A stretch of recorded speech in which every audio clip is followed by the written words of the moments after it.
નમસ્કાર મિત્રો, એસપી કોચિંગમાં આપનું સ્વાગત છે। મિત્રો, આજના સેશનની અંદર આપણે રોડ સેફટી વિશે અભ્યાસ કરીશું। રોડ સેફટી એટલે મિત્રો માર્ગ સલામતી। આ વિષય જે છે એ ઘણી બધી એક્ઝામમાં પૂછાય છે, જેમ કે કંડક્ટર થઈ ગયું, ડ્રાઈવર થઈ ગયું, પછી પરિવહન એટલે કે માર્ગને લગતી કોઈ જોબ હોય તો એની અંદર પણ માર્ગ સલામતી એટલે કે રોડ સેફટીના પ્રશ્નો પૂછાય છે। તો આજના વિડીયોની અંદર મિત્રો આપણે 50 એવા પ્રશ્નોની ચર્ચા કરીશું કે જે રોડ સેફટીમાં ખૂબ જ અગત્યના છે। આવા ટોટલ મિત્રો આપણી પાસે 1500 પ્રશ્નો છે કે જે રોડ સેફટીને તમામ કન્સેપ્ટને શું કરે છે, આવરી લે છે। તો આજના આ વિડીયોની અંદર આપણે 50 પ્રશ્નોની ચર્ચા કરીશું કે જે મલ્ટિપલ ચોઇસ ક્વેશ્ચન એટલે કે MCQ ક્વેશ્ચન છે, બરાબર છે। તો સૌથી પહેલા આપણે માર્ગ સલામતી સમજી લઈએ, પછી શરૂઆત કરીએ। તો મિત્રો રોડ સેફટી એટલે શું? બધાને એક સવાલ થાય કે રોડ સેફટી એટલે શું? તો મિત્રો આપણા ભારત દેશની અંદર વસ્તી એટલી વધારે છે અને વસ્તી વધારે હોવાના કારણે રોડ ઉપર મિત્રો તમને દરેકે દરેક જગ્યાએ ટ્રાફિક જોવા મળશે, રોડ ઉપર અવર જવર જોવા મળશે, ભારે સંખ્યામાં અવર જવર જોવા મળશે। તો પછી સ્વાભાવિક છે કે અકસ્માત તો સર્જાશે, બરાબર છે। તો અકસ્માત ના સર્જાય એટલા માટે જુદી જુદી સેફટી ગાઈડલાઇન્સ એટલે કે નિયમો અને જે ચિહ્નો છે એ બધાનો ઉપયોગ કરીને અકસ્માતનો દર છે એને શું કરવાનો પ્રયત્ન કરવાનો છે, આપણે ઘટાડવાનો પ્રયત્ન કરવાનો છે। તો આને કહેવાય રોડ સેફટી અથવા તો માર્ગ સલામતી। ઇન શોર્ટ કહીએ તો મિત્રો માર્ગ પર જે અકસ્માત થાય છે એને રોકવાના છે, અને કઈ કઈ રીતે રોકવાના છે? તો રોડ પરના ચિહ્નો જે છે એનું પાલન કરીને, રોડ પર જે સાઇન્સ છે એનું પાલન કરીને, ટ્રાફિક સિગ્નલોનું પાલન કરીને, અવેરનેસ એટલે જાગૃતતામાં વધારો કરીને, લોકો સાથે કેમ્પેન એટલે કે ભાઈ જુદી જુદી જાગૃતતાના પ્રોગ્રામો કરીને માર્ગ સલામતી જે છે, રોડ સેફટીનો કન્સેપ્ટ છે એને પ્રાયોરિટી આપીને સમગ્ર ભારત દેશની અંદર જાગૃતતા ફેલાવવાનું કામ આ રોડ સેફટીની અંદર કરવામાં આવે છે। તો આ છે રોડ સેફટીનો કન્સેપ્ટ। આની અંદર મિત્રો રોડ સેફટીની અંદર સરકાર દ્વારા, કોઈ વ્યક્તિગત દ્વારા નહીં પણ સરકાર દ્વારા 15 ચેપ્ટરનો એક સિલેબસ જારી કરવામાં આવ્યો છે।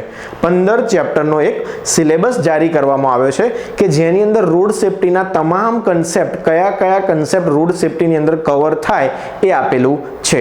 આપણી એસપી કોચિંગ એપ્લિકેશન છે એની અંદર આ સંપૂર્ણ સિલેબસ તમને ફ્રીમાં જોવા મળશે, અને ઘણી એવી PDF છે કે જે તમને ફ્રીમાં જોવા મળશે। તમારે કોર્સ બાય કરવો હોય તો પણ કરી શકો છો, અને તમારે ફ્રીમાં કોઈ કન્સેપ્ટ સમજવો હોય, એના બેઝિક કન્સેપ્ટ સમજવા હોય તો એપ્લિકેશનમાં બધું જ અવેલેબલ છે। ડિસ્ક્રિપ્શનમાં લિંક પણ છે, તમે ડાઉનલોડ કરીને ત્યાંથી તમારા કન્સેપ્ટ ક્લિયર કરી શકો છો। તો ચલો વિડીયોની શરૂઆત કરીએ મિત્રો। સૌથી પહેલા જુઓ, પ્રશ્ન છે મિત્રો, પ્રશ્ન છે હું ફટાફટ ઓપ્શન વાંચીશ ને ફટાફટ જવાબ આપીશ કે જેથી કરીને તમારા જો કોઈને આવડતું હોય તો ટાઈમ વેસ્ટ થાય નહીં। પહેલો પ્રશ્ન છે, માર્ગ સલામતીના પગલાંનો પ્રાથમિક હેતુ શું છે? શું છે? પ્રાથમિક હેતુ એટલે માર્ગ સલામતીના પગલાંનો પ્રાથમિક હેતુ શું છે? મેં તમને હમણાં જ કીધું। અહીંયા ઓપ્શન શું છે મિત્રો? ટ્રાફિકની ભીડ ઘટાડવા માટે, વાહન પ્રદર્શન સુધારવા માટે, અકસ્માત ઘટાડવા અને જીવન બચાવવા માટે। તો આ આપણો જવાબ છે સી ઓપ્શન, અકસ્માતનો દર ઘટાડવા માટે અને લોકોનો જીવ બચાવવા માટે। માર્ગ સલામતીનો મુખ્ય હેતુ શું છે મિત્રો? અકસ્માતનો દર ઘટાડવો અને ઓછામાં ઓછું મૃત્યુ ઓછા થવા જોઈએ। અકસ્માત સર્જાય તો પણ મૃત્યુ કોઈનું થવું જોઈએ નહીં। આ એનો પ્રાથમિક ગોલ છે મિત્રો રોડ સેફટીનો, કારણ કે દિવસે દિવસે મૃત્યુ દર વધે છે ને એટલા માટે રોડ સેફટીને પ્રાધાન્ય આપવામાં આવ્યું છે, બરોબર છે। અને એટલા માટે સરકાર દ્વારા જુદી જુદી ગાઈડલાઇન્સ, જુદા જુદા કડક નિયમો બનાવવામાં આવે છે અને વ્યક્તિઓને અમલ એટલે કે પબ્લિકને અમલ કરવાનું કહેવામાં આવે છે। તમે જોયું હશે કે હાલમાં જ કારની અંદર મિત્રો અત્યારે 4 એરબેગ કરી દીધી છે કે ભાઈ અકસ્માત સર્જાય તો વ્યક્તિ મરી ન જવો જોઈએ, ભલે એને કોઈક ઈજા થાય પણ એ મરી જવો જોઈએ નહીં। તો આવી જુદી જુદી સરકાર શું કરે છે? નિયમો બનાવે છે અને ગાઈડલાઈન બહાર પાડે છે। તો અહીંયા જવાબ થશે સી।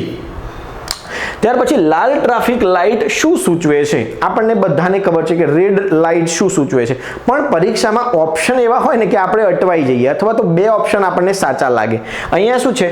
સાવધાની સાથે આગળ વધો, રોકો અને રાહ જુઓ, ધીમું પાડો અને માર્ગ આપો। તો લાલ લાઇટનો મતલબ છે મિત્રો રોકો અને રાહ જુઓ, ઊભા રહો, ગ્રીન સિગ્નલ જ્યાં સુધી ના થાય ત્યાં સુધી આપણે ઊભા રહેવાનું છે। ત્યાર પછી જો તમે કોઈ રાહદારીને ઝેબ્રા ક્રોસિંગ પર રસ્તો ક્રોસ કરતા જોશો તો તમારે શું કરવું છે? રાહદારી એટલે શું પહેલા સમજો કે જે લોકો રોડ ક્રોસ કરે છે એને શું કહેવાય? રાહદારી. અને ઝેબ્રા ક્રોસિંગ એટલે શું? તો રોડ ઉપર તમે આડા આડા વ્હાઈટ પટ્ટા જોવો છો ને એને શું કહેવાય? ઝેબ્રા ક્રોસિંગ, કે જે રાહદારી માટે બનાવેલા હોય છે. તો તમે રાહદારીને પસાર કરતા જોશો શું કરશો?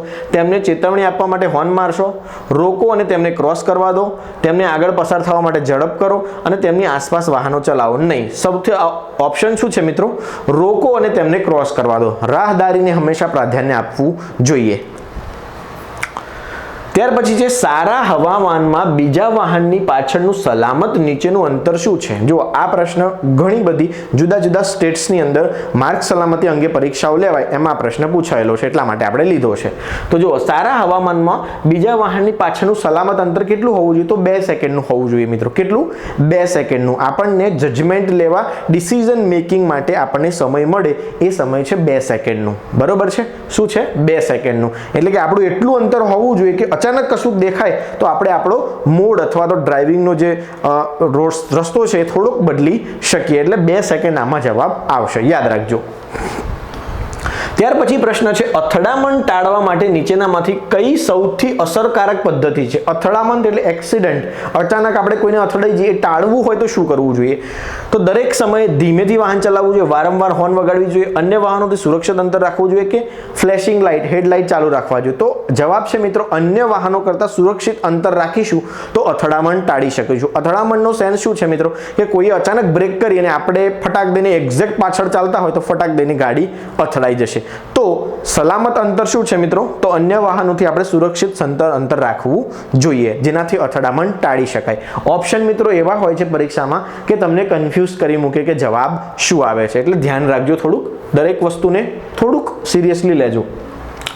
જો તમારું વાહન લપસણા રસ્તા પર લપસી જાય તો તમારે શું કરવું જોઈએ? જો અહીંયા જે છે ને એકદમ કન્ફ્યુઝન વાળા ઓપ્શન છે મિત્રો. પરીક્ષામાં શું જવાબ લખવો ને એ જ ખબર ના પડે. જુઓ, સ્કીડ તરફ આગળ વધવું જોઈએ, સ્કીડથી દૂર રહેવું જોઈએ, બ્રેક પર સ્લેપ કરવું જોઈએ અને વેગ આપવો જોઈએ, એટલે કે ઝડપથી ચલાવવું જોઈએ. તો કરવું શું જોઈએ મિત્રો? આ સ્કીડ તરફ આગળ વધવું. સ્કીડ એટલે શું? તો આપણું ટાયર જે બાજુ લપસે એ બાજુ આગળ વધવું જોઈએ, ના કે એનાથી રોંગ સાઈડ. રોંગ સાઈડ આમ લપસે છે, બરોબર છે, તો આમ જ જવું જોઈએ. પછી આમ કરવાનો ટ્રાય કરશો તો તમે પડી જશો. બરોબર છે? એટલે અહીંયા એવું કહેવામાં આવ્યું કે સ્કીડ તરફ આગળ વધો. જે પ્રમાણે વાહન જે છે તમને લઈ જાય છે એમ ધીમે સાવચેતીથી આગળ વધો. તો આવા પ્રશ્નો જો પરીક્ષામાં પૂછાઈ જાય તો આપણે કાળજી લેવી જોઈએ, શાંતિથી જવાબ આપવો જોઈએ. ધુમ્મસવાળી સ્થિતિમાં ડ્રાઇવિંગ કરતી વખતે વાપરવા માટે સૌથી સલામત પ્રકારની હેડલાઇટ કઈ છે? ધુમ્મસ, ફોગ. ધુમ્મસને શું કહેવાય અંગ્રેજીમાં? ફોગ. તો અહીંયા શોધો ફોગ ક્યાં છે? Fog light. બરોબર છે? ધુમ્મસને શું કહેવાય? ફોગ કહેવાય. તો કઈ લાઇટ? Fog light. બરોબર છે? તો ધુમ્મસમાં આપણે ફોગ લાઇટ હંમેશા ચાલુ રાખવી જોઈએ. અત્યારે તો લોકો ફોગ લાઇટની જગ્યાએ મોટા ને મોટા લેમ્પ લગાડી દેશે કે વ્હાઇટ LED લાઇટ, પણ એકચ્યુઅલી કારની અંદર ફોગ લાઇટ આપવાનો હેતુ શું છે? તો ફોગ લાઇટ મિત્રો આપણને ધુમ્મસમાં બચાવે, અન્ય વ્યક્તિઓને ખબર પડે કે અહીંયા આવી એક કાર આવી રહી છે. ફોગ લાઇટ જુદા જુદા કલરની હોય અને આછો એનો રંગ હોય, બ્લુ કલરની હોઈ શકે, ગ્રીન કલરની હોય, યલો હોય, આવી હોય. પણ અત્યારે તો લોકો વ્હાઇટ કલરના મોટા ને મોટા નીચે લેમ્પ જ લગાડી દે છે. એકચ્યુઅલી એ ફોગ લેમ્પ છે. બરોબર છે? પછી જુઓ, પીળી ટ્રાફિક લાઇટ શું સૂચવે છે? જુઓ, હવે આની અંદર સૌથી વધારે સ્ટુડન્ટ મિસ્ટેક કરે છે. પીળી ટ્રાફિક લાઇટ, પીળી બ્લિંકિંગ ટ્રાફિક લાઇટ, લાલ ટ્રાફિક લાઇટ અને લાલ બ્લિંકિંગ ટ્રાફિક લાઇટ. આવા 4 જુદા જુદા પ્રશ્નો બને છે મિત્રો. એટલે પરીક્ષામાં શું થઈ જાય છે? જવાબ ખોટો પડે છે. તો અહીંયા શું કીધું છે? પીળી ટ્રાફિક લાઇટ બ્લિંકિંગ થાય એવું કીધું નથી. તો ઓપ્શન જુઓ, ઝડપ કરવી જોઈએ પીળી લાઇટ જોઈને? નહીં. તરત જ રોકવું જોઈએ? નહીં. રોકવાની તૈયારી કરવી જોઈએ અને સાવધાનીથી સાથે આગળ વધવું જોઈએ. તો અહીંયા છે રોકવાની તૈયારી કરવી જોઈએ. પીળી લાઇટ છે જ, બરોબર, બ્લિંકિંગ થતી નથી. બરોબર છે? તો પીળી લાઇટ છે તો આપણે પૂરેપૂરી તૈયારી રાખવી જોઈએ કે આપણું વાહન ઊભું રહી જાય. બરોબર છે? એટલે કીધું છે કે રોકવાની તૈયારી કરવી જોઈએ. હવે અહીંયા સવાલ બદલાઈ જાય કે પીળી લાઇટ બ્લિંકિંગ થઈ રહી છે, પ્રકાશિત આમ બ્લિંકિંગ ચાલુ બંધ થઈ રહી છે, તો શું કરવું જોઈએ? તો આપણે શું કરવું જોઈએ? જોવું જોઈએ કે કોઈ જગ્યાએ ટ્રાફિક નથી અને સલામત રીતે આગળ વધવું જોઈએ. આ છે પીળી બ્લિંકિંગ લાઇટનો જવાબ. ધ્યાન રાખજો. ત્યાર પછી પાછળના ભાગમાં અથડામણનું પ્રાથમિક કારણ શું છે? પાછળના ભાગમાં અથડાઈ જઈએ છે. મેં હમણાં જવાબ આપ્યો તમને કે ભાઈ સલામત અંતર રાખવું જોઈએ, એ જ અહીંયા પણ જવાબ બનશે, પણ અહીંયા અંગ્રેજીમાં લખેલું છે એટલા માટે મેં આ પ્રશ્ન રાખ્યો છે. તો આપણે શું કરવું જોઈએ મિત્રો? પાછળ અથડામણ ના થઈ જાય એટલા માટે સલામત એક અને બીજા વાહન વચ્ચે શું રાખવું જોઈએ? ડિસ્ટન્સ રાખવું જોઈએ, સલામત અંતર રાખવું જોઈએ. જો અહીંયા જવાબ શું છે? અતિશય ઝડપ કરવી જોઈએ, અરીસો તપાસતો નથી, ટેલ ગેટિંગ અને રસ્તાની સ્થિતિ. તો જો પ્રશ્ન શું છે? પાછળના ભાગમાં અથડામણનું પ્રાથમિક કારણ શું છે? તો અથડામણનું પ્રાથમિક કારણ ટેલ ગેટિંગ છે. અને ટેલ ગેટિંગનું ગુજરાતી થાય મિત્રો અતિશય કારની નજીક ચલાવવું અથવા તો બીજા વાહનની એક્ઝેક્ટ પાછળ જ ચાલવું. તો એને કહેવાય ટેલ ગેટિંગ. એટલે અથડામણનું મુખ્ય કારણ શું છે? ટેલ ગેટિંગ, કે જે વાહનની એક્ઝેક્ટ આપણે નજીક વાહન ચલાવીએ છીએ એને કહેવાય ટેલ ગેટિંગ. જો તમે ડ્રાઇવિંગ કરતી વખતે સુસ્તી અનુભવતા હોવ તો તમારે શું કરવું જોઈએ? સુસ્તી એટલે આળસ. સુસ્તી એટલે આળસ અથવા તો ઊંઘ અથવા તો બગાસ આવે એને શું કહેવાય? સુસ્તી કહેવાય. બરોબર છે? તો સુસ્તી આવે તો શું કરવું જોઈએ? તાજી હવા માટે બારીઓ ખોલી નાખવી જોઈએ, રેડિયોનો વોલ્યુમ વધારી દેવો જોઈએ, વિરામ લેવો જોઈએ, તમારા ગંતવ્ય સુધી પહોંચવા માટે વધુ ઝડપી ફટાફટ સ્પીડે પહોંચી જવું જોઈએ. તો શું કરવું જોઈએ? આરામ લેવો જોઈએ, એટલે કે વિરામ લઈ લેવો જોઈએ જો આપણને આળસ આવતી હોય તો આવા ઓપ્શનો પણ ધ્યાન રાખજો. હાઈવે પર ભળી જવાનો સાચો રસ્તો કયો છે? હવે એક રસ્તો છે, હાઈવે મેઇન રોડ જાય છે, બરોબર છે? મેઇન રોડ ઉપર એક બીજો રોડ મળે છે, તો એની અંદર ભળી જવાનો સાચો રસ્તો કયો છે અથવા તો સાચો આપણે જે અપનાવીએ છીએ, બરોબર છે, એ શું છે? રસ્તો કયો છે? તો રસ્તાનો અંતે થોભો. રસ્તાના અંતે થોભો એટલે રસ્તો આપણે જો મેઇન હાઈવેને મળે છે ત્યાં જઈને ઊભા રહેવું જોઈએ. હાઈવે પરના ટ્રાફિકની ઝડપને મેચ કરવું જોઈએ. હાઈવેમાં પ્રવેશવા માટે ઝડપથી વેગ આપવો જોઈએ. સંકેત આપો અને જોયા વિના દાખલ કરો. સિગ્નલ આપી દો અને પછી એન્ટર થઈ જાઓ. એવું કશું કરાય નહીં. અહીંયા શું કરાય? હાઈવે પરના ટ્રાફિકની ઝડપને મેચ કરો. સપોઝ બધા 30-40ની સ્પીડે જતા હોય તો આપણે અચાનક ઘૂસવું હોય તો એ સ્પીડ સાથે મેચ થઈ જવું જોઈએ. પાછળનું વાહન 30 કિલોમીટરની સ્પીડે આવે છે તો આપણી પાસે 3-4 સેકન્ડનો સમય 10 સેકન્ડનો સમય છે તો ફટાક દઈને એ સ્પીડમાં આગળ વધી જવું જોઈએ, જેથી કરીને પાછળવાળાને કે આગળવાળાને નુકસાન થાય નહીં. એટલે અહીંયા છે કે હાઈવે પર ભળી જવાનો સાચો રસ્તો કયો? તો હાઈવેમાં પ્રવેશવા માટે ઝડપને મેચ કરો. એટલે હાઈવે પરના ટ્રાફિકની ઝડપને, આગળ પાછળના વાહન જે જાય છે એની ટ્રાફિકની ઝડપને મેચ કરી દેવી જોઈએ. ફ્લેશિંગ લાલ લાઇટ ટ્રાફિકનો અર્થ શું છે? જો અહીંયા લાલ લાઇટ ખાલી લાલ લાઇટ નથી, ફ્લેશિંગ એટલે ટુકુક ટુકુક ટુકુક આવી રીતે લાલ લાઇટ ચાલુ છે, બરોબર? તો સંપૂર્ણપણે રોકી દેવું જોઈએ. પછી સલામત હોય તો આગળ વધવું જોઈએ. અન્ય વાહનોનો ઉપજ એટલે જવા દેવા જોઈએ. આંતરછેદ પાર કરવા માટે ઝડપ કરવું જોઈએ. તેને અવગણવા જોઈએ. લાલ લાઇટને અવગણાય? ના અવગણાય. તો શું કરવું જોઈએ? સંપૂર્ણપણે પહેલા રોકી દે. ફ્લેશિંગ થાય છે એટલે પહેલા એક વખત રોકી દેવું જોઈએ અથવા તો ધીમા થઈ જવું જોઈએ અને આમ જોઈને ટ્રાફિક કોઈ હોય ના તો નીકળી જવું જોઈએ. જો પહેલા સંપૂર્ણપણે રોકો. પીળી લાઇટ હોય ને તો જોઈને એમ ફટાફટ જતું રહેવાય, પણ લાલ લાઇટ છે એટલે એક સમય માટે તમારે ઊભા રહેવું પડશે, પછી જોઈને નીકળાય. એટલે કે જે સંપૂર્ણપણે રોકી દો પછી સલામત હોય તો આગળ વધી જાઓ. તો આ લાલ લાઇટ, બ્લિંકિંગ એટલે કે ફ્લેશિંગ લાઇટ, પીળી લાઇટ ને પીળી ફ્લેશિંગ લાઇટ, આવા 4 જુદા જુદા પ્રશ્નો બની શકે છે. જો કોઈ ઇમરજન્સી વાહન સાયરન ચાલુ રાખીને નજીક આવે તો તમારે શું કરવું જોઈએ? ઇમરજન્સી વાહન પાછળથી સાયરન ટોણું ટોણું ટોણું કરતું આવ્યું છે, બરોબર છે? તો આપણે શું કરવું જોઈએ? તો તરત જ રોકી દેવું જોઈએ. માર્ગમાંથી બહાર નીકળવા માટે ઝડપ કરવી જોઈએ. રસ્તાની બાજુએ ખસવું જોઈએ. હંમેશને જેમ ડ્રાઇવિંગ ચાલુ રાખવું જોઈએ. તો આપણે શું કરવું જોઈએ? ડાબી બાજુ ખસી જવું જોઈએ. રસ્તાની બાજુમાં અથવા તો ડાબી બાજુએ ખસી જવું જોઈએ. આપણે મોસ્ટલી ડ્રાઇવિંગ જે છે એ જમણી તરફનું છે અને ડાબી બાજુ આપણે ખાલી સાઈડ કહીએ છીએ, તો ખાલી સાઈડ એટલે કે ડાબી બાજુ આપણે ખસી જવું જોઈએ. ડ્રાઇવિંગ કરતી વખતે તમે બ્લાઇન્ડ સ્પોટને કેવી રીતે ઘટાડી શકો? હવે બ્લાઇન્ડ સ્પોટ એટલે શું પહેલાં તો એ સમજો. બ્લાઇન્ડ સ્પોટ એટલે શું? તો બ્લાઇન્ડ સ્પોટ એટલે એવી જગ્યા કે જે આપણને પાછળની સાઈડની જગ્યા, એવી પાછળની સાઈડની જગ્યા કે જે આપણને અરીસામાં દેખાય નહીં, એને શું કહેવાય? Blind spot. ટ્રકો મોટી મોટી હોય તો એના બ્લાઇન્ડ સ્પોટ વધારે હોય, બરોબર ને? કારણ કે એ મોટું વાહન છે, અરીસામાં મેક્સિમમ કેટલું દેખાય, બરોબર છે? તો એ અરીસામાં ના દેખાય પાછળની સાઈડ કે જે અરીસામાં નથી દેખાતી એને શું કહેવાય? Blind spot. આગળ પણ બ્લાઇન્ડ સ્પોટ બને છે કે જે કોર્નર આ ગાડી છે, બરોબર છે? તો ગાડીના આગળના બે જે પટ્ટા હોય છે ને, આમ ગાડી આખી આગળ હોય તો આગળ એ પણ બ્લાઇન્ડ સ્પોટ બની જાય છે. તો બ્લાઇન્ડ સ્પોટ એટલે આપણને અરીસામાં ન દેખાય એવી જગ્યા. તો જો ડ્રાઇવિંગ કરતી વખતે બ્લાઇન્ડ સ્પોટ કેવી રીતે ઘટાડી શકાય? તો મિત્રો આપણે રિયર વ્યૂ મિરર જે છે એનો ઉપયોગ કરીને જો અહીંયા શું છે, જો તમારી સીટ એડજસ્ટ કરવી જોઈએ, એનાથી કશો ફરક ના પડે.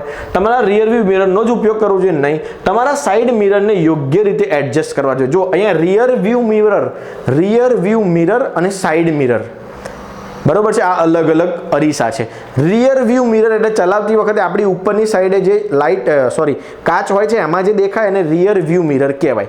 અને સાઈડ મિરર એટલે બાજુના જે સાઈડ જે ગ્લાસ છે એ સાઈડ વ્યૂ કહેવાય. જો તો તમારા સાઈડ મિરરને યોગ્ય રીતે એડજસ્ટ કરો, એ આપણો જવાબ આવશે. બરાબર છે, સાઈડ મિરર જે છે એને પ્રોપર એડજસ્ટ કરીશું તો આપણને મેક્સિમમ વધુમાં વધુ પાછળનું દેખાશે. બરાબર છે.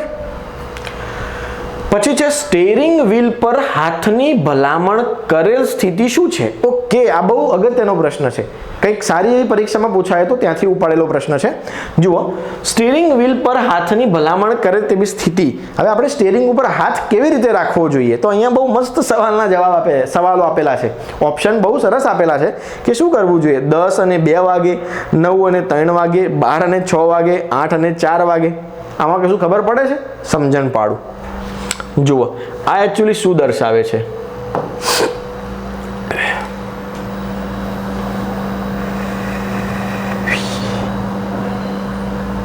ઓકે, જુઓ, આ આપણું સ્ટીયરિંગ છે. આપણને બહુ એટલું બધું આવડતું નહીં ચિત્ર દોરતા. જોઈ લો, આ આપણું સ્ટીયરિંગ છે, બરોબર છે. તો સ્ટીયરિંગને આટલે એટલે કેટલા વાગ્યા? 9 વાગ્યા કહેવાય. આટલે એટલે કેટલા કહેવાય? 3 વાગ્યા કહેવાય. આટલે એટલે 12 વાગ્યા કહેવાય ને આટલે એટલે 6 વાગ્યા કહેવાય. તો આપણે આમ સ્ટીયરિંગ પકડવું જોઈએ. એટલે કેટલા વાગવા જોઈએ મિત્રો? 9 અને 3. તો આ આપણો સાચો જવાબ થશે, 9 અને 3. આ પરીક્ષામાં પૂછાય તો કન્ફ્યુઝ થઈ જવાય કે નહીં? તો આપણે કન્ફ્યુઝ થવાનું નથી, આપણને જવાબ આવડવો જોઈએ. તો આવા તો મિત્રો ઘણા બધા પ્રશ્નો છે કે જે આપણને આવડવા જોઈએ. બરોબર છે. આવા 1500 ટોટલ પ્રશ્નો છે, આમાંથી ઘણા બધા એવા પ્રશ્નો છે કે જે બહુ જ કોમ્પ્લિકેટેડ છે, સમજવા બહુ જરૂરી છે. જુઓ, વાહન ચલાવવું ક્યારે સૌથી વધુ જોખમી છે? વાહન ચલાવવું રાત્રે સૌથી જોખમી છે. મિત્રો, જો તમે ડ્રાઇવિંગ કર્યું હોય, જેને ડ્રાઇવિંગ કર્યું છે એને ખબર હશે કે રાત્રે ડ્રાઇવિંગ કરીએ છીએ ને એ અપ્રોક્સિમેટ હોય છે, એક્યુરેટ હોતું નથી. અપ્રોક્સિમેટ ડ્રાઇવિંગ એટલે રાત્રિનું ડ્રાઇવિંગ. કેમ કે રાત્રે જે છે ને આપણે માનીને ચાલવું પડે છે કે અહીંયા કોઈ વાહન આપણને ધૂંધળું દેખાય, એકદમ ક્લિયર કટ તો ના જ દેખાય, નજીકનું દેખાય પણ દૂરનું તો ધૂંધળું જ દેખાતું હોય. એટલે આપણે અપ્રોક્સિમેટ ચાલવું જોઈએ. અપ્રોક્સિમેટ ચાલવું પડતું હોય છે કે આપણે રોડ જે છે એ સેફ જ રોડ આવશે આગળ. પણ ઘણી વખત કેવું થતું હોય છે કે એવા સિઝન હોય ચોમાસાની કે એવી, આપણને લાગે કે રોડ આગળ કમ્પ્લીટ જ છે પણ મોટો ખાડો આવતો હોય અથવા તો કોઈક મોટું ભંગાણ પડેલું હોય તો આપણે અકસ્માત થઈ જાય. તો રાત્રિ વાહન ચલાવવું અથવા તો રાત્રિ ડ્રાઇવિંગ એ સૌથી વધુ જોખમી ડ્રાઇવિંગ છે. જો ડ્રાઇવિંગ કરતી વખતે તમારી બ્રેક ફેલ થઈ જાય તો તમારે સૌથી પહેલા શું કરવું જોઈએ? આપણી જો ઇનકેસ બ્રેક ફેલ થઈ ગઈ તો શું કરવું જોઈએ સૌથી પહેલા? જુઓ, બ્રેક પેડલ પંપ કરવા જોઈએ, નીચલા ગિયર પર શિફ્ટ કરવું જોઈએ, પાર્કિંગ બ્રેકનો ઉપયોગ કરવો જોઈએ અને એન્જિન બંધ કરી દેવું જોઈએ. આમાંથી શું કરવું જોઈએ બ્રેક ફેલ થઈ જાય તો એ ઓપ્શન એ, બ્રેક પેડલ પંપ કરવો જોઈએ. બ્રેક ફેલ થઈ જાય એટલે કાં તો એર બ્રેક હોય તો એર છોડી દે એટલે આપણે પંપ કરવું જોઈએ, આમ જે પેડલ છે એને પંપ કરવું જોઈએ જેથી કરીને બ્રેક આવી જાય. બરોબર છે. બીજું છે નીચલા ગિયરમાં પણ નાખી શકાય. બરોબર છે. અને પાર્કિંગ બ્રેકનો ઉપયોગ કરવો જોઈએ. તો આ 3 A, B, C ત્રણે પોસિબલ જવાબ છે. પણ કોઈ એક જ લખવાની નોબત આવે તો ઓપ્શન એ લખવાનું. શું મિત્રો, ખાસ ધ્યાન રાખજો, આ ઓપ્શન A, B ને C ત્રણેય સાચા છે જ્યારે બ્રેક ફેલ થઈ જાય ને ત્યારે. પણ એર બ્રેક હોય એવા કેસમાં આ પહેલો જવાબ સાચો છે, કારણ કે મોસ્ટલી એર બ્રેક છે. અત્યારે ડિસ્ક બ્રેક આવી ગયા છે, બરોબર છે, પણ એ ઓપ્શન સાચો છે. પણ પરીક્ષામાં A, B, C ત્રણેય હોય, અહીંયા તમામ લખેલું હોય, આપેલ તમામ, તો આપણે આપેલ તમામ સિલેક્ટ કરવાનું. કારણ કે નીચલા ગિયરમાં નાખીને ચોથા ગિયરમાં ગાડી જતી હોય અને બ્રેક ફેલ થાય તો ત્રીજામાં નાખી, બીજામાં નાખીએ તો ગાડીની સ્પીડ શું થઈ જાય? ધીમી થઈ જાય. તો આ પણ જવાબ હોઈ શકે છે. પછી શું છે કે ભાઈ પાર્કિંગ બ્રેકનો એટલે કે હેન્ડ બ્રેક છે એનો પણ ઉપયોગ કરી શકાય. તો આ ત્રણેય જવાબ આવી શકે, પણ આપણે એક જ લખવાનું હોય તો પહેલો એ જવાબ ટીક કરવાનો. ત્યાર પછી જ્યારે કોઈ રાઉન્ડ અબાઉટ પાસે પહોંચો ત્યારે શું કરવું જોઈએ? રાઉન્ડ અબાઉટ એટલે શું મિત્રો? સર્કલ. આખું રાઉન્ડ ફરીને સર્કલ જવાનું હોય, 4 રસ્તા હોય ને મોટું સર્કલ. ગાંધીનગરના તમામ સર્કલો જે છે એ રાઉન્ડ અબાઉટ જ છે. મોટા મોટા સર્કલો છે દરેક જગ્યાએ, બરોબર છે ને? તો એવા કેસમાં તમે શું કરશો? તો ઝડપ કરીને ઝડપથી દાખલ થઈ જશો, થોભો અને ગ્રીન સિગ્નલની રાહ જોવો, રાઉન્ડ અબાઉટમાં ટ્રાફિકની ઉપજ એટલે કે બીજાની જગ્યા આલશો, અન્ય ડ્રાઈવરોને ચેતવણી આપવા માટે હોર્ન મારશો. તો આપણે શું કરવાનું છે? થોભો એટલે કે ઊભું રહેવાનું છે અને ગ્રીન સિગ્નલ થાય એની રાહ જોવાની છે. સિગ્નલ પર ઊભું રહેવાનું, ગ્રીન સિગ્નલ થાય એટલે પછી આપણે જવાનું. રાઉન્ડ અબાઉટ એટલે સર્કલની વાત છે. રોડ ચિહ્નોનો હેતુ શું છે? હવે રોડ ચિહ્ન એટલે શું? તો રોડ ઉપર ડાબી બાજુ વળવાનું, જમણી બાજુ વળવાનું, બરોબર છે? થોભો એવું નિશાન હોય છે, સ્પીડ ધીમી કરો એવું નિશાન હોય છે, બરોબર છે? બહુ જ બધા નિશાનો છે. નિશાનોના તો આખા 3 વિડીયોઝ છે મિત્રો, કે જેની અંદર જુદા જુદા પ્રકારના જે નિશાનો છે ને એ નિશાનો અભ્યાસ કરેલો છે. તો નિશાનોનો મુખ્ય હેતુ શું છે? રોડ જે ચિહ્નો કહેવાય તો દિશાઓ પ્રદાન કરે, હા દિશાઓ પ્રદાન કરી શકે છે.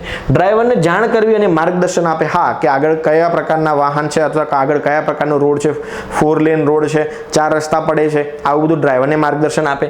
ટ્રાફિકને નિયંત્રિત કરવા માટે એટલે કે ભાઈ ટ્રાફિકને નિયંત્રિત કરવા માટે પણ સાઇન હોઈ શકે છે, બરોબર છે? તો આ જે છે ઉપરોક્ત તમામ જવાબ આવશે કે ભાઈ આ 3 જે છે એનાથી રોડ ચિહ્નો જે છે એનાથી આ 3 પ્રકારના બેનિફિટ થઈ શકે છે. તો આ એનો હેતુ કહી શકાય. ડ્રાઇવિંગ કરતી વખતે તમારે કેટલી વાર તમારા અરીસાઓ તપાસવા જોઈએ? તો દર 10 સેકન્ડે આપણે અરીસો જોવો જોઈએ. દર 10 સેકન્ડે. અહીંયા 10 સેકન્ડનો ઓપ્શન ક્યાં છે? Okay, option B. દર 10 સેકન્ડે આપણે પાછળનો અરીસો જોવો જોઈએ. વેલ મેનર્સ ડ્રાઈવર હોય કે જે સારા ડ્રાઈવરો હોય, લોંગ ટાઈમથી ડ્રાઇવિંગ કરતા હોય, એ લોકો રેગ્યુલરલી ચેક કરતા જ હોય છે કે અરીસાઓ, એમની આંખો અરીસાઓમાં જ ફરતી હોય, 5-10 સેકન્ડે અરીસામાં ફરતી જ હોય. પણ પરીક્ષામાં પૂછાય તો 10 સેકન્ડ લખવાના કે દર 10 સેકન્ડે આપણે અરીસામાં જોવું જોઈએ. એવી પરિસ્થિતિને સંભાળવાની શ્રેષ્ઠ રીત કઈ છે જ્યાં બીજો ડ્રાઈવર તમને આક્રમક રીતે ટેગ કરે છે? આક્રમક રીતે ટેગ એટલે આપણને કંઈક કહેતા હોય અથવા તો આપણે સાઈડ ના આપીએ તો કંઈક 2 શબ્દો બોલતા હોય, બરોબર છે? આવા ડ્રાઈવરો જે છે બાજુના, એના માટે આપણે શું કરવું જોઈએ? કયા પગલાં આમાંથી લેવા જોઈએ?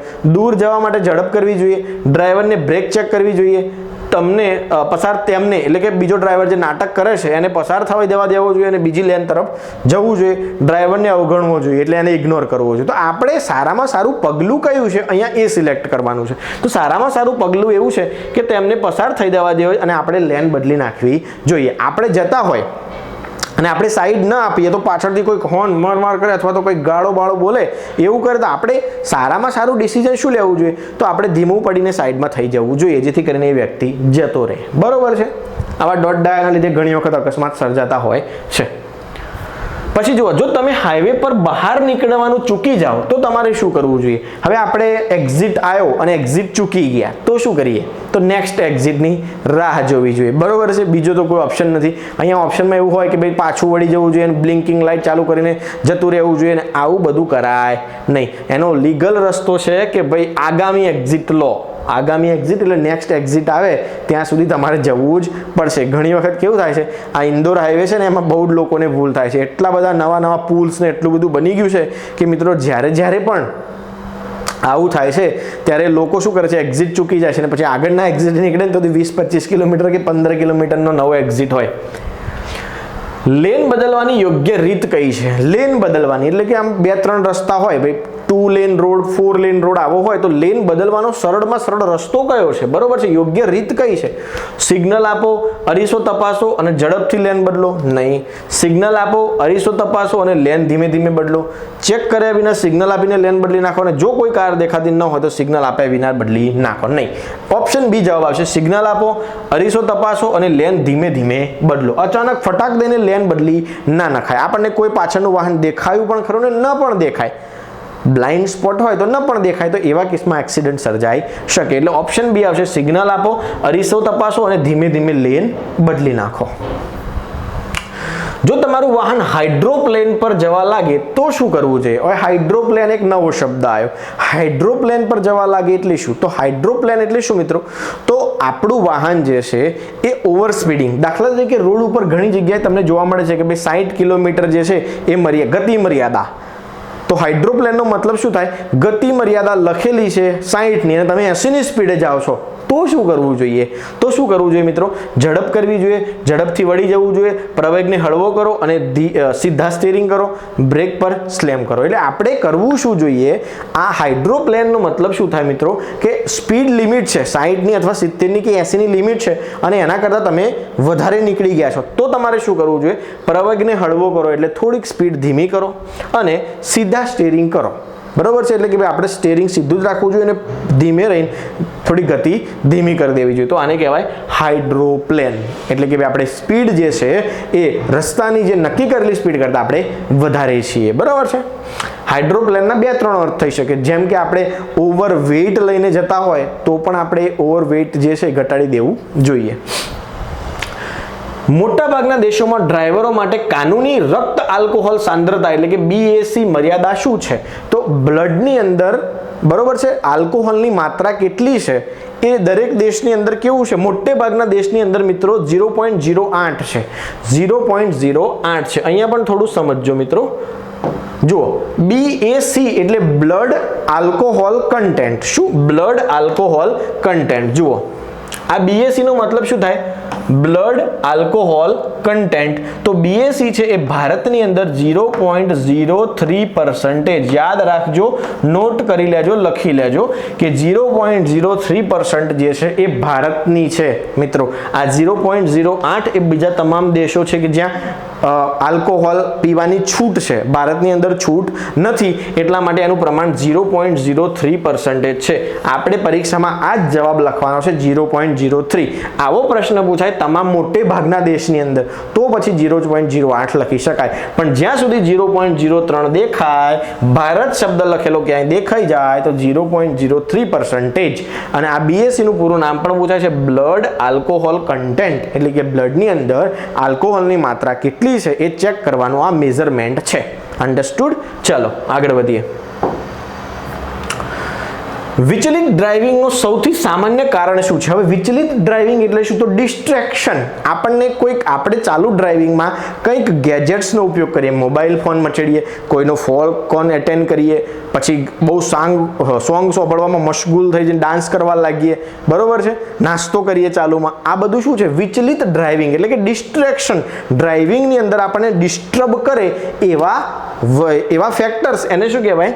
ડિસ્ટ્રેક્શન અથવા તો શું છે અહીંયા? વિચલિત ડ્રાઇવિંગ. બરોબર છે? તો વિચલિત ડ્રાઇવિંગનું સૌથી સામાન્ય કારણ શું છે મિત્રો? મોબાઈલ ફોન વાપરવું. મોબાઈલ ફોન ઉપયોગ કરવો એ સૌથી અત્યારે બહુ જ મોટામાં મોટું રીઝન છે કે ચાલુમાં મોબાઈલ ઉપયોગ કરતા હોય ને એટલે પછી આપણું કોન્સન્ટ્રેશન જતું રહે અને કોન્સન્ટ્રેશન ભંગ થાય, ધ્યાન ભંગ થયું એટલે નજર હટી તો દુર્ઘટના ઘટી. લખે છે ને બધી જગ્યાએ આવા સેન્ટેન્સ કે નજર હટી દુર્ઘટના ઘટી. એટલે નજર હટવી જોઈએ નહીં. જો તમે શાળાની બસને જુઓ છો તો તમારે શું કરવું જોઈએ? હવે શાળાની બસને જોઈએ તો આપણે નોર્મલી ફોરેન કન્ટ્રીમાં કેવું હોય છે મિત્રો કે શાળાની બસ જે છે એ સિગ્નલ પરથી અથવા તો કોઈ જગ્યાએથી ટ્રાફિકવાળા એરિયામાંથી નીકળતી હોય ને એટલે એની પાસે એક લાઇટ હોય છે. શાળાની બસ જે હોય ને સ્કૂલ બસ એની પાસે લાઇટ હોય. લાલ લાઇટ ચાલુ કરી દે એટલે ફટાફટ બધા એને શું આપી દેશે? રસ્તો આપી દેશે. પણ ભારતની અંદર એવું નથી. ભારતની અંદર શું છે કે ભાઈ જો તમે શાળાની બસ જુઓ છો તો ધીમું કરો અને કાળજીપૂર્વક પસાર કરો. આ આપણું ઓપ્શન છે કે ભાઈ આપણું વાહન ધીમું કરવાનું છે અને ધીમે થઈને પસાર થવાનું છે અથવા તો બસ જે છે એને થોડી પ્રાયોરિટી આપીને નીકળી જવા દેવાનું છે. રોડ રેજનો સામનો કરવાની શ્રેષ્ઠ રીત કઈ? હવે રોડ રેજ અંગ્રેજીમાં શબ્દ વાપરેલો હશે રોડ રેજ. તો રોડ રેજ એટલે શું? જો આ બેન જે છે એ બીજાને ગાળો આપે છે, બીજા ડ્રાઈવર છે અને ગાળો આપે છે કે ભાઈ જોઈને ચલાવીને યાર શું કરે છે, ચલાવતા આવડે છે કે નહીં, આવી બધી ગાળો આપે ને શું કહેવાય? રોડ રેજ. હવે રોડ રેજને ટાળવું હોય આવી રીતે લોકો જે અમુક લોકો હોય કે જે ચાલુમાં ગાળો બોલે અને આમ બારીની બહાર નીકળી જઈને અવ્યવસ્થિત અથવા તો એવા કંઈક શબ્દો બોલે કે જેનાથી આપણે ડિસ્ટ્રેક્ટ થઈ શકીએ તો એમનાથી બચવાની શ્રેષ્ઠ રીત કઈ છે એવો સવાલ છે. તો આક્રમક ડ્રાઈવર સાથે જોડાઓ એટલે કે આના સાથે આના જેવા થઈ જાઓ એવું નથી કરવાનું. આપણે આક્રમક ડ્રાઈવરને અવગણો અને આંખનો સંપર્ક ટાળો. ડ્રાઈવર પર પાછા બૂમ પાડો એટલે કે પાછો જવાબ આલો અથવા તો હેડલાઇટ ચાલુ કરો. તો જવાબ આવશે બી. આક્રમક ડ્રાઈવરને અવગણો એટલે એને ઇગ્નોર કરો, ભલે એ બોલતો બરોબર છે, કૂતરા ભસ્યા કરે, આપણે બહુ ફરક નથી પડતો. તો એને અને આંખોનો સંપર્ક ટાળો એટલે આની આમું જ નહીં જોવાનું. બરોબર છે? આંખોનો સંપર્ક ટાળવાનો. આપણે આપણી રીતે ચલાવતા જવાનું, એને આમું જ નહીં જોવાનું, ભલે ગમે તેટલું બોલ કરતો. બરોબર છે? તો આ આપણો જવાબ છે. Option B. જો તમે કોઈ ઈજા વિના નાના અકસ્માતમાં સામેલ હોવ તો તમારે શું કરવું જોઈએ? કોઈ એક્સિડન્ટ થયો, કોઈને બહુ જાજી ઈજા થઈ નથી, બરોબર છે ને, એમાં તમે છો અથવા તો તમારી ગાડી છે અથવા તમે જ છો, તો તમારે શું કરવું જોઈએ? તો શું કરવું જોઈએ મિત્રો? અન્ય ડ્રાઈવર સાથે માહિતીની આપલે કરવી જોઈએ, એટલે વાતચીત કરી લેવી જોઈએ કે ભાઈ તમને કોઈ વાગ્યું તો નથી ને, કોઈ નુકસાન કંઈક વાગ્યું આવું તેવું, આવું બધું પૂછી લેવું જોઈએ, એટલે કે અન્ય ડ્રાઈવર સાથે આપલે કરી જેવી જોઈએ. તમારે તમારા હોર્નનો ઉપયોગ ક્યારે કરવો જોઈએ? હવે હોર્ન તો આપણે શું કરીએ છીએ? ટ્રાફિક હોય ને ટો ટો ટો ટો ટો વગડ જ કરીએ છીએ, પણ એવું કરાય નહીં. એકચ્યુઅલી હોર્નનો ઉપયોગ શું છે મિત્રો? અકસ્માત ટાળવા માટે.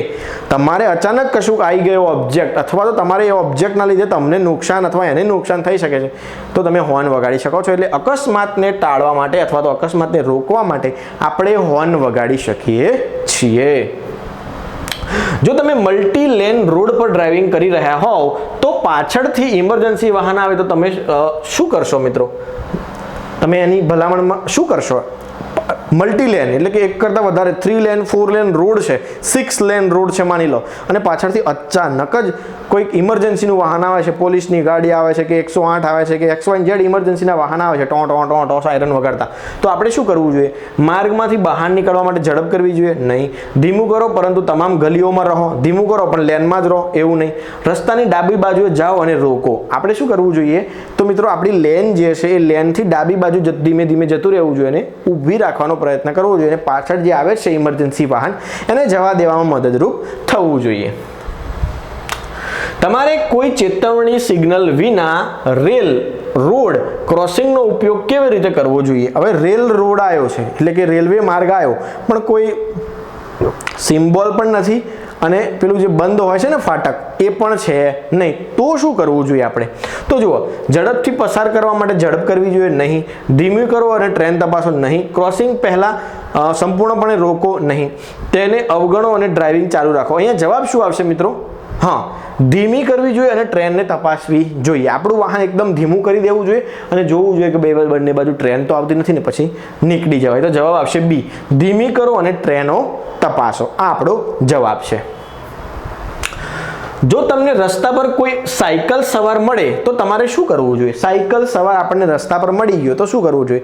એને મિત્રો જગ્યા આપવી જોઈએ, અને ખાસી જો એનો આપણે સાઈડ કાપીએ છીએ, બરોબર, સાયકલ સવાર જાય છે, આપણે એની સાઈડ કાપીએ છીએ તો ઘણી દૂરથી સાઈડ કાપવી જોઈએ, એવો જવાબ આવે છે. જુઓ, ઓવરટેક કરતી વખતે તેને પુષ્કળ જગ્યા આપવી જોઈએ, એટલે આમ ઘસીને ના કાઢવી જોઈએ. સાયકલ સવાર જાય છે બિચારો ધીમે ધીમે ધીમે, અને એને આમ કટાક દઈને કટ મારીએ, છપરી લોકો કરે એવું, ખબર છે ને? છપરી લોકો બનવાની જરૂર છે નહીં. આપણે છપરી લોકો કટ મારી શકે છે પણ છપરી લોકો બનવાનું નથી.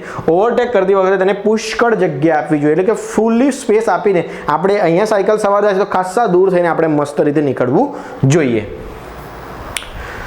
પ્રતિકૂળ હવામાન પરિસ્થિતિઓમાં તમારી ઝડપ નક્કી કરવાનું સૌથી મહત્વપૂર્ણ પરિબળ શું છે? એકદમ મસ્ત સિચ્યુએશન છે, બરોબર છે, તો આપણે કેટલી ઝડપ રાખવી જોઈએ? તો એટલી જ ઝડપ રાખવી જોઈએ જેટલી રસ્તાની કેપેસિટી હોય, અથવા તો રસ્તો જેવો હોય એવી સ્પીડ. રસ્તો 50 જવાય એવો જ છે તો 50 જવાનું, રસ્તો 80 જવાય એવો છે તો 80 જવાનું, રસ્તો એકદમ 4 લેન છે, 6 લેન છે, ચકાચક છે, કોઈ જાતનું અંદર ડિસ્ટર્બ થવાનું નથી, તો 100 પણ જઈ શકો છો, 120 પણ જઈ શકો છો. એટલે લખ્યું છે અહીંયા કે રસ્તાની સ્થિતિ પ્રમાણે આપણે ડ્રાઇવિંગ કરવું જોઈએ. જેવો રસ્તો એટલી આપણી સ્પીડ. સીટ બેલ્ટનો ઉપયોગ ક્યારે કરવો જોઈએ? હંમેશા કરવો જોઈએ. સીટ બેલ્ટનો ઉપયોગ હંમેશા કરવો જોઈએ. કોઈ પણ પરિસ્થિતિ હોય સીટ બેલ્ટ પહેરવો જોઈએ. ચોમાસું, ઉનાળો, શિયાળો, કોઈ પણ સિઝન હોય તમારે સીટ બેલ્ટ લગાવવાનો છે. એટલે હંમેશા લખેલું હોય ત્યાં આપણે જવાબ આવશે ડ્રાઇવિંગ કરતી વખતે દરેક સમય, એટલે કે હંમેશા આપણે સીટ બેલ્ટ લગાવવો જ જોઈએ. જો તમે ખામીયુક્ત ટ્રાફિક સિગ્નલ એટલે કે ટ્રાફિક લાઇટ સાથે આંતરછેદ પર જાઓ તો તમારે શું કરવું જોઈએ? હવે ખામીયુક્ત એટલે સિગ્નલમાં કોઈ ખરાબી થઈ ગઈ છે અને તમે એ રસ્તા પર આવી ગયા છો તો તમારે શું કરવું જોઈએ? હવે સિગ્નલ ખામીયુક્ત છે, લાલ પણ બતાવે છે, રેડ પણ બતાવે છે અને ગ્રીન પણ બતાવે છે, તો શું કરવું જોઈએ? ત્રણ લાઇટો ચાલુ છે, તો એવા કેસમાં તમારે શું કરવું જોઈએ? તો મિત્રો શું કરવું જોઈએ આપણે? જુઓ, તેને સ્ટોપ લાઇન તરીકે માનો, એટલે કે ભાઈ હવે આપણને ખબર છે કે ભાઈ કંઈક બગડ્યું છે, ખરાબી થઈ ગઈ, ટેકનિકલ ફોલ્ટ થઈ ગયો છે, બરોબર છે, તો આપણે એને શું કરવું જોઈએ? રેડ લાઇટ માનીને ચાલવું જોઈએ. એટલે કે ભાઈ ત્યાં જઈને ઊભું રહેવું જોઈએ, જોવું જોઈએ કે ટ્રાફિક નથી, પછી જ નીકળવું જોઈએ. એટલે કે સ્ટોપ લાઇન માનીને ચાલવું જોઈએ. તમે ટ્રકના બ્લાઇન્ડ સ્પોટમાં રહેવાનું કેવી રીતે ટાળી શકો? ટ્રકનું મેં તમને હમણાં ઉદાહરણ આપ્યું કે ટ્રક મોટી સાઈઝની હોય એટલે એના બ્લાઇન્ડ સ્પોટ વધારે હોય. તમે જો એક્ઝેક્ટ ટ્રકની તમે પાછળ જશો ને તો ટ્રકના ડ્રાઈવરને તમે દેખાશો જ નહીં. તો ટ્રકના ડ્રાઈવરને તમે દેખાવ એવી રીતે ચલાવવું હોય તો શું કરવું જોઈએ? એટલે કે ટ્રકનું જે બ્લાઇન્ડ સ્પોટ છે પાછળનું ત્યાં તમારે નથી રહેવાનું. તો એના માટે શું કરવું જોઈએ? તો જુઓ, નો ઝોન વિસ્તારની બહાર રહેવું જોઈએ. નો ઝોન વિસ્તાર કોને કહેવામાં આવે છે? કે તમે જે જગ્યાએ છો ત્યાંથી તમે આગળના વાહનના ડ્રાઈવરને દેખાતા નથી, એને શું કહેવાય? નો ઝોન. તો નો ઝોનથી આપણે શું રહેવું જોઈએ? બહાર રહેવું જોઈએ. હંમેશા અરીસો જે છે આગળના વાહનનો એના આપણે દેખાવ્યા જોઈએ, બરોબર છે? એવી રીતે વાહન ચલાવવું જોઈએ. એટલે કે જે નો ઝોન છે એ વિસ્તારની બહાર રહેવું જોઈએ. જો તમારી કાર હાઈવે પર બગડે તો લેવા માટે સૌથી સલામત પગલું કયું છે? આપણી હાઈવે પર મોટો હાઈવે છે એના પર આપણું વાહન બગડ્યું છે તો આપણે શું કરવું જોઈએ? રસ્તાની વચ્ચે ઊભું રહી દેવું જોઈએ, કારને સાઈડ પર ખસેડવી અને જોખમી લાઇટો ચાલુ કરવી જોઈએ, કાર છોડી દે અને મદદ માટે જવું જોઈએ, સહાય માટે અન્ય ડ્રાઈવરોને નીચે ફ્લેગ કરવો જોઈએ. તો કારને સાઈડમાં થોડી ખસેડવી જોઈએ અને જોખમી લાઇટો એટલે કે 4 પેલી લાઇટો ચાલે છે ને, પાર્કિંગ લાઇટો કહીએ આપણે, એ 4 લાઇટો ચાલુ કરી દેવી જોઈએ અને આપણે થોડીક સાઈડમાં કરી દેવી જોઈએ વાહનને, બરાબર છે? અન્ય ડ્રાઈવરો સાથે વાતચીત કરવાની શ્રેષ્ઠ રીત કઈ છે? હવે આપણે ડ્રાઈવરને, દાખલા તરીકે આપણે ગાડી ચલાવી રહ્યા છે અને આપણે અચાનક ડાબી બાજુ વળવાની પરિસ્થિતિ અથવા નોબત આવી તો આપણે ડ્રાઈવરને એવું થોડી કહીશું કે બહાર હાથ કાઢી ગઈ, મારે વળવાનું છે, એવું કહેવાય નહીં. તો સલામત રીત કઈ છે? તો આપણે સાઈડ લાઇટ છે બ્લિંકિંગ, ડાબી બાજુ વળવા માટે, જમણી બાજુ વળવા માટે, તો આવા સાઈડ સિગ્નલોનો ઉપયોગ કરવો જોઈએ. કોઈ આગળના વાહનને ધીમું પડવું છે તો આપણે હેડલાઇટ આપીએ છીએ ને, તો હેડલાઇટનો ઉપયોગ કરવો જોઈએ. ધુમ્મસવાળું વાહન છે તો ફોગ લાઇટ ચાલુ કરવું જોઈએ, ધુમ્મસવાળું વાતાવરણ. તો આવી બધી પરિસ્થિતિમાં આપણે શું કરવું જોઈએ મિત્રો?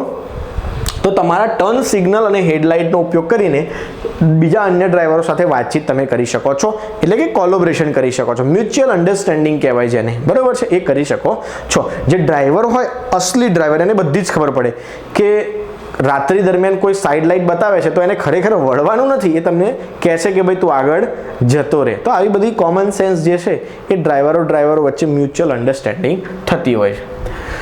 જો તમે રાત્રિના સમયે વાહન ચલાવતા હોવ અને ઊંચા બીમ સાથે અન્ય વાહન નજીક આવી રહ્યું તો તમારે શું કરવું જોઈએ? હવે આપણે રાત્રે વાહન ચલાવીએ છીએ, તમને ખબર છે કે સૌથી જોખમી ડ્રાઇવિંગ કયું?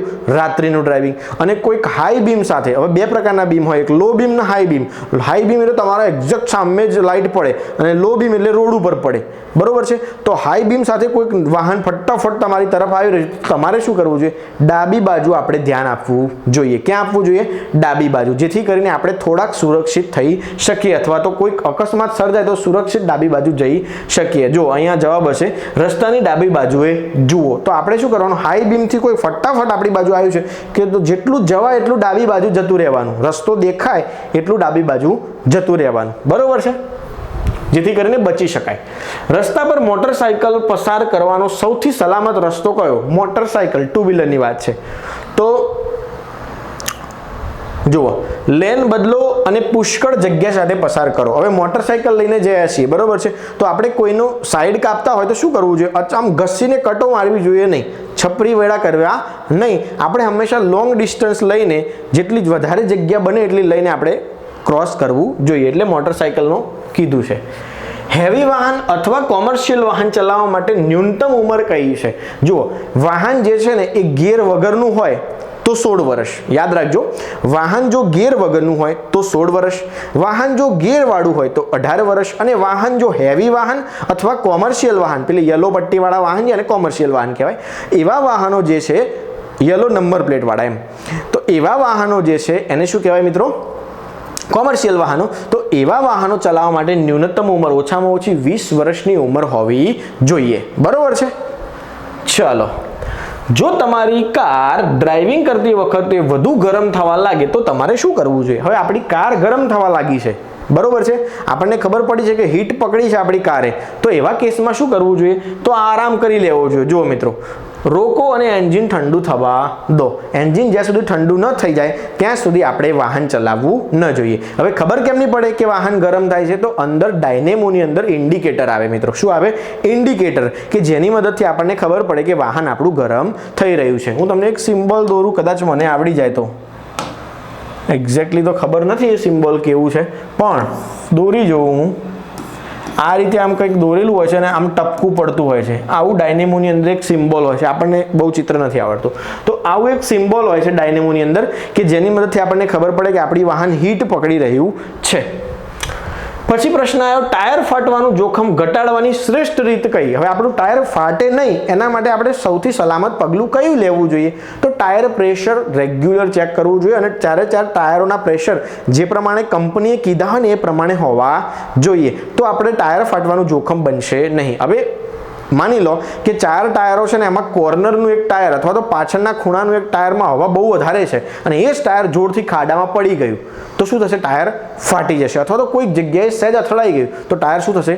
ફાટી જશે. કેમ? એના હવાના પ્રેશરના કારણે. તો પ્રેશર થોડું જે છે એ ઓછું રાખવું જોઈએ, જે પ્રમાણે કંપનીએ કીધું હોય એ પ્રમાણે રાખવું જોઈએ. હવે ઘણા બધાનો સવાલ હશે કે સર કંપનીએ કીધેલું છે કેમ નહીં ખબર પડે? કંપની તો કહેતી નથી કે આટલું આ ટાયરમાં પ્રેશર રાખવું જોઈએ. તો મિત્રો ડ્રાઈવરનો દરવાજો એટલે કે ડ્રાઈવર સાઈડનો દરવાજો તમે ખોલશો એટલે ત્યાં ડ્રાઈવર સાઈડનો દરવાજો ખોલશો એટલે ત્યાં નીચે આમ પટ્ટીમાં લખેલું હોય છે ચારે ચાર ટાયરને કેટલા પ્રેશર રાખવું ને એ લખેલું હોય છે. ના જોયું હોય તો અત્યારે આ વિડીયો જોયા પછી જોજો કે ત્યાં મેન્શન કરેલું હોય છે કે કયા ટાયરનું કેટલું પ્રેશર રાખવું જોઈએ. એક્ટિવા હોય, 2 વ્હીલર હોય કે 4 વ્હીલર હોય, દરેકને કોઈકની કોઈક જગ્યાએ લખેલું જ હોય છે કે કયા ટાયરમાં કેટલું પ્રેશર રાખવું. ભારે વરસાદમાં વાહન ચલાવતી વખતે સૌથી અગત્યની બાબત શું છે? હવે બહુ જ વરસાદ પડી રહ્યો છે, ભારે વરસાદ થઈ રહ્યો છે, તો આપણે શું કરવું જોઈએ? અહીંયા શું છે? ઝડપ મર્યાદા પર વાહન ચલાવવું જોઈએ, તમારા ઉચ્ચ બીમનો ઉપયોગ કરવો જોઈએ, ધીમી કરો અને નીચા બીમનો ઉપયોગ કરો, તમારી જોખમ લાઇટો ચાલુ કરો. હવે અહીંયા ઓપ્શન બધા આપણને સેમ લાગે છે કે જવાબ એ પણ બી પણ સી પણ ડી પણ હોઈ શકે છે, પણ આપણે એકચ્યુઅલી જવાબ શું છે આનો? તો ભારે વરસાદ, બહુ જ વરસાદ પડે છે અને બધા જ વાહનો જઈ રહ્યા છે એકબીજા ફટાફટ જઈ રહ્યા છે, તો આપણે શું કરવાનું? પહેલી તો સ્પીડ ધીમી કરવાની. શું કરવાનું? સ્પીડ ધીમી કરવાની. નીચા બીમનો ઉપયોગ કરવાનો. એટલે જોજો કે વાહન વરસાદના સમયે આપણને એક એડવાઇસ આપવામાં આવે છે કે લાઇટો ચાલુ કરી દેવાની. શું કરી દેવાની? ચાલુ કરી દેવાની. પણ હાઈ બીમમાં નહીં ચાલુ કરવાની, લો બીમમાં ચાલુ કરવાની. એટલે વાહનની સ્પીડ ઘટાડવાની અને લો બીમમાં લાઇટ ચાલુ રાખવાની. આ ભારે વરસાદમાં વાહન ચલાવવાનું અગત્યની બાબત છે. જો તમે વાહન ચલાવતી વખતે અતિવૃષ્ટિમાં ફસાઈ જાવ તો તમારે શું કરવું? અતિવૃષ્ટિ એટલે અચાનક બહુ જ વરસાદ પડી ગયો, રોડ બ્લોક થઈ ગયા, કશું રસ્તો જ નથી જવાનો, બરોબર છે, અતિશય વરસાદ પડી ગયો છે, મુશળધાર વાપ ફાટી ગયું છે, એવા કેસમાં આપણે શું કરવાનું છે? તો આશ્રય શોધવો જોઈએ કે શાંતિથી કોઈ જગ્યાએ બેસાય એવું હોય તો શાંતિથી આરામ ફરમાવવો જોઈએ, બરોબર છે, પણ સેફ જગ્યા. કેવી? સેફ સાઈડ પહેલું જોવું, નહીંતર પછી પાણીમાં આપણે પણ ધોવાઈ જઈએ. રસ્તા પર હરણ સાથે અથડામણ ટાળવાનો સૌથી અસરકારક રસ્તો કયો છે? હરણ સાથે એટલે કે જંગલી ગાય આવે કે જંગલી રોજ આવે કે કંઈ બી એવું પ્રાણી આવ્યું તો એનાથી એ ટાળવું કેવી રીતે જોઈએ? તો જુઓ, પહેલું તો શું કરવું જોઈએ? ધીમું કરવું જોઈએ, સાવધાન રહેવું જોઈએ, ખાસ કરીને સાંજના સમયે અને સવારના સમયે. તમે જો વહેલું ડ્રાઇવિંગ કરો છો સવારે વહેલા, તો પછી તમારી સ્પીડ હંમેશા ધીમી રાખવી જોઈએ અને સચેત રહેવું જોઈએ. બંને બાજુ રોડની સાઈડ થોડું ધ્યાન આપવું જોઈએ. એટલે કે સવાર સાંજ બંને કે પ્રાણીઓનો અવર જવરનો સમય હોય એ સમયે આપણે વાહનને શું કરવું જોઈએ? ધીમું કરવું જોઈએ, થોડુંક સાવધાન રહેવું જોઈએ. અત્યારે તો શું છે, મોસ્ટલી દરેક રસ્તાઓ ઉપર જંગલી જાનવરોનો જો અવર જવર હોય તો ત્યાં બોર્ડ મારેલા હોય છે, સાઇન મારેલા હોય છે કે ભાઈ જંગલી જાનવરોથી પ્રભાવિત વિસ્તાર. શું લખેલું હોય છે? જંગલી જાનવરોથી પ્રભાવિત વિસ્તાર. એટલે આપણને ખબર પડે કે ભાઈ સ્પીડ ધીમી રાખવાની. 50-60 હોય તો કંટ્રોલ થઈ જાય, 80-90 હોય તો પછી એ રોજ હોય તો રોજ, હરણ હોય તો હરણ, એને પણ ઉડાડીને આપણે પણ ઉડી જઈએ. જો તમે અન્ય વાહન સાથે અથડામણમાં સામેલ હોવ તો સાચો પ્રતિભાવ શું છે? આપણે એક્સિડન્ટમાં સામેલ છીએ તો સારામાં સારો પ્રતિભાવ શું હોય? બરોબર છે, કાયદાની દ્રષ્ટિએ સાચો પ્રતિભાવ શું હોય? તો શું હોય મિત્રો? માહિતીની આપ-લે કરો અને જો જરૂર હોય તો સત્તાવાળાને કોલ કરો, એટલે કે પોલીસને જાણ કરો. આપણે પહેલા તો બંને ડ્રાઈવરોએ મ્યુચ્યુઅલ અન્ડરસ્ટેન્ડિંગથી ભાઈ જોઈ લેવું જોઈએ, જો તમારે કંઈ નુકસાન થયું છે જોઈ લો, મારે બી નથી થયું, તમારે બી નથી થયું, બરોબર છે, આપણે સામેલ છીએ એક્સિડન્ટમાં, બંનેની ભૂલ છે અથવા તો કોઈ એકની ભૂલ છે, બરોબર છે, તો સ્વીકારી લેવી જોઈએ અને કહેવું જોઈએ કે કોઈ નુકસાન છે નહીં, અને નુકસાન હોય અને ઇમરજન્સી સેવાઓની જરૂર પડી તો આપણે પછી કોલ કરી દેવો જોઈએ. પોલીસની જરૂર પડે તો પોલીસ, ફાયર બ્રિગેડની જરૂર પડે તો ફાયર બ્રિગેડ, આ બધાનું છે, બરોબર છે. તો તો મિત્રો રોડ સેફટી જે છે આ બધા જુદા જુદા ચેપ્ટરોના પ્રશ્નો છે. તમે રોડ સેફટી ડિટેલમાં અભ્યાસ ચાલુ કરશો ને, એપ્લિકેશનમાં આપણે બધા ચેપ્ટર વાઇઝ અભ્યાસ કરાયો છે, તો ડિટેલમાં ચાલુ કરશો એટલે તમને ખબર પડશે કે આ ફલાણા ચેપ્ટરનો પ્રશ્ન છે, આ ફલાણા ચેપ્ટરનો પ્રશ્ન છે. રોડ સાઇન અને જે બધું છે એના 500 પ્રશ્નો છે, રોડ ચિહ્નો, પછી સાઇન, રોડ સિગ્નલો, તો એ પ્રશ્નો જે છે અલગ જ ચેપ્ટરમાં સમાવેશ કરેલા હોય. પછી અમુક પ્રશ્નો જે છે એ રોડ સેફટીને લગતા હોય કે ભાઈ સરકારની ગાઈડલાઈનો કઈ છે, સરકારના નિયમો કયા છે, મોટર વાહન અધિનિયમને લગતા નિયમો કયા છે. તો આ બધા જુદા જુદા ચેપ્ટરો છે રોડ સેફટીની અંદર. તમારું વાહન રેલ માર્ગના પાટા પર અટવાઈ ગયું, એવી પરિસ્થિતિમાં શું કરશો? શ્રેષ્ઠ રીત કઈ છે? તમારું વાહન રેલવેના પટ્ટા પર અટકી ગયું, તો એવા કેસમાં આપણે શું કરીશું? તો વાહનમાંથી ઉતરી જવાનું અને દૂર જતા રહેવાનું. એવી રાહ નહીં જોવાની કે ટ્રેન આવશે ત્યાં સુધી હું મારી ગાડીને સાઈડમાં ખસેડી લઉં. આપણે શું કરવાનું છે? ગાડી વચ્ચોવચ્ચ ટ્રેક ઉપર જ અટવાઈ ગઈ છે તો આપણે શું કરવાનું છે? ઉતરી જવાનું છે ને દૂર જતા રહેવાનું છે. વાહન પાટા પરથી ધકેલી દેવાનો પ્રયાસ કરો નહીં, તરત જ વાહનમાંથી બહાર નીકળી જવું જોઈએ અને દૂર જતું રહેવું જોઈએ જો વચ્ચોવચ્ચ અટકી જાય તો. લાસ્ટ ક્વેશ્ચન, જો તમને ડ્રાઇવિંગ કરતી વખતે યીલ્ડ ચિહ્ન દેખાય તો તમારે શું કહવું જોઈએ? આને યીલ્ડ ચિહ્ન જ કહેવાય. યીલ્ડ અથવા તો આપણે ગુજરાતીમાં કહીએ રસ્તો આપો અથવા માર્ગ આપો ચિહ્ન છે, બરોબર છે. તો શું છે જવાબ? શું છે? ઝડપને મર્જ કરવા માટે ઝડપ કરો, આગળ વધતા પહેલા સંપૂર્ણપણે રોકો, ધીમું કરો અને અન્ય ટ્રાફિકને માર્ગ આપવાનો અધિકાર આપો. તો જવાબ સી આવશે. આપણે ધીમું, આ સાઇન દેખાય એટલે ધીમું કરવાનું છે અને અન્ય વાહનો જે આવે છે બીજા રસ્તા પરથી મેઇન રસ્તા પર જોઈન્ટ થાય છે એમને શું કરવાનું છે? પ્રાધાન્ય એટલે અધિકાર આપવાનો છે. તો આને યીલ્ડ ચિહ્ન કહેવાય, અંગ્રેજીમાં યીલ્ડ કહેવાય, ગુજરાતીમાં રસ્તો આપો અથવા માર્ગ આપો ચિહ્ન કહેવાય છે, બરોબર છે. તો આ 50 પ્રશ્નો જે છે મિત્રો ઇમ્પોર્ટન્ટ છે. આવા બીજા ટોટલ 1500 પ્રશ્નો છે કે જે બહુ અગત્યના છે અને પરીક્ષામાં આવા ડિટેલમાં જ સવાલો પૂછવામાં આવશે. હવે એકદમ નોર્મલ સવાલો કે ભાઈ ડાબી બાજુ વળો, આ ચિહ્ન આમ ડાબી બાજુ હોય, તો એવા સવાલો લગભગ પૂછવામાં આવશે નહીં, કારણ કે હવેની દરેક પરીક્ષા જે છે થોડી કોમ્પ્લિકેટેડ, ટફ, એકદમ હાર્ડ લેવાય છે. તો આપણી તૈયારી પણ એવી હોવી જોઈએ. જીવનમાં કોઈ શોર્ટકટ શોધવાનો બહુ પ્રયત્ન કરવો જોઈએ નહીં. દરેક વસ્તુને ડીપલી અભ્યાસ કરી લેવો જોઈએ જેથી કરીને અઘરામાં અઘરો સવાલ પૂછાય તો પણ આપણને આવડે, બરોબર છે. તો નેક્સ્ટ વિડીયોમાં મળીશું મિત્રો. જય હિન્દ, જય ભારત.